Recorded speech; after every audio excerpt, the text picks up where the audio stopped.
Hi guys!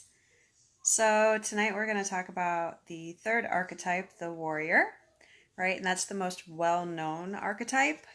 Um, it's the superheroes and the knights and the the warriors that go out and fight the battles and to win the war and take down dragons. And it's like the most common way that we think of the hero in the hero's journey is as as a warrior. So it's like cowboys and Indians. Everybody's fighting a battle against something. But so the warrior is like the part of us that is like fighting for a cause. Okay? So this part's one of the first archetypes that we experience as adults. You know, um, we we go out and we fight battles with the world and fight for something that we're really super passionate about, which like activists, that's the warrior coming out.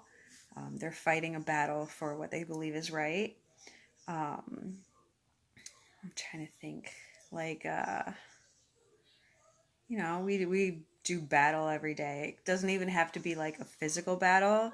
It can be like a battle of wits. We're fighting for something. Like for example, To Kill a Mockingbird, right? Atticus Finch was fighting for a cause.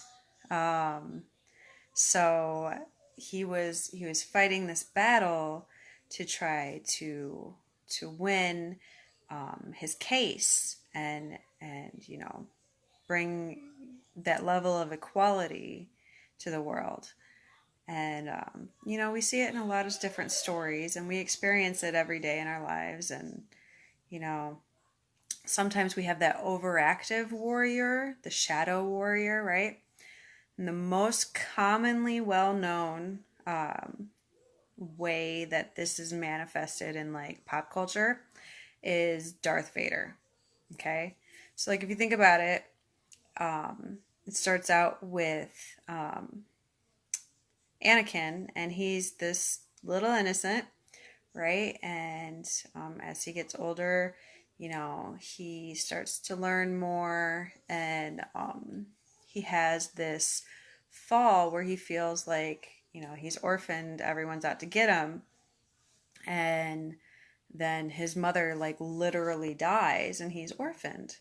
And so then, that's where the warrior, the shadow side of the warrior starts creeping in and takes over, and he becomes Darth Vader. He becomes this dark warrior that has taken the path of the warrior and turned it into something else, turned it into a self-destructive and destructive to the world and the universe, or in Star Wars, I guess it's the galaxy. But you know, he turns it into where he's fighting for a cause, but it's the wrong one. Okay? So that's an example of where our shadow side for the warrior kind of takes over. And I'm like, usually the villains that you see in stories, they are examples of warriors where their shadow side has taken over. Like you have Batman, Batman's a warrior, and Joker's the shadow side, right? He's the dark warrior that's like, and even Batman kind of has his own little dark warrior going on because he's all conflicted and has that trauma. Um, but like, and we all have this every day in our lives, it's part of us, and it's something that we develop as we become adults.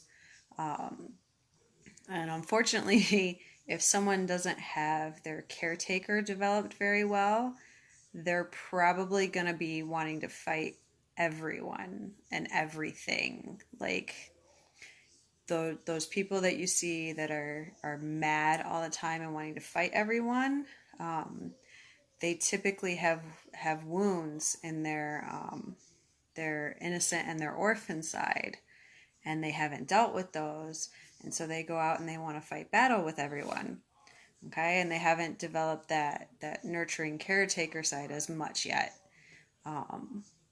So because that's the next stage past the warriors is the caretaker, which we'll talk about tomorrow. Let me see.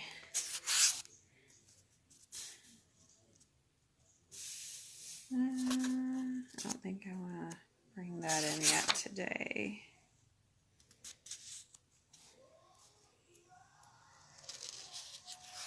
So I think, high level warrior. Okay.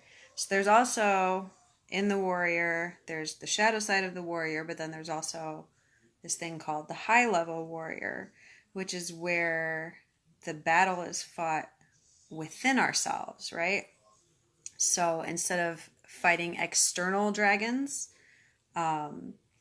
you're fighting the dragons that are within you. You're trying to slay those dragons that you have inside, that darkness and that part of you that wants to, like the different traumas that we have are like our dragons, okay? And so you're fighting those inside of you. That's considered a high level warrior. You know, you're fighting between the good and evil within yourself. And usually high level warriors are like, they have goals that they're trying to reach, whereas low level warriors are more just trying to defeat enemies. Like a high level warrior is trying to defeat an enemy because they have a goal in mind. You know, there's a path that they're seeking to go down. They have a end in mind. So I think trying to keep these kind of short. I don't want them to go too long, but let's see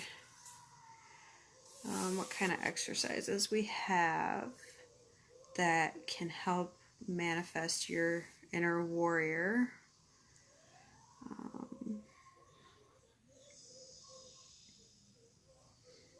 Okay, so this one's a good one, I think.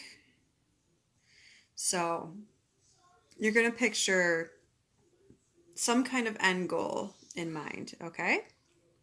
And you're going to imagine yourself like creating a campaign of some kind to get to this end goal. Like you're going to fight this battle to get there.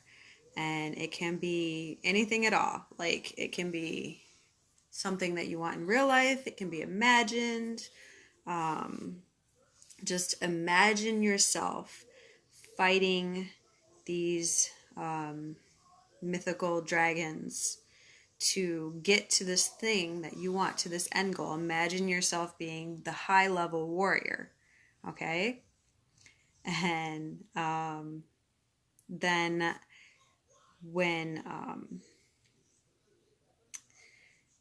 you're going to fight so long and so hard, and it's going to be this glorious battle like no ever battle before. Like I'm talking like, imagine the level of battles that you see in movies, how intense they are, right?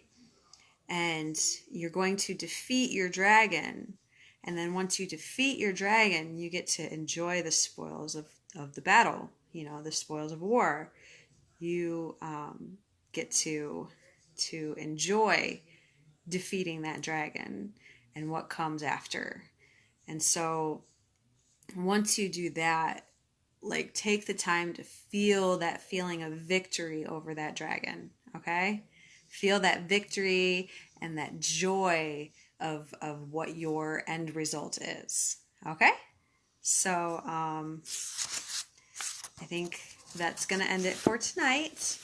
And then tomorrow night we'll talk about the caregiver, okay? Thanks for watching.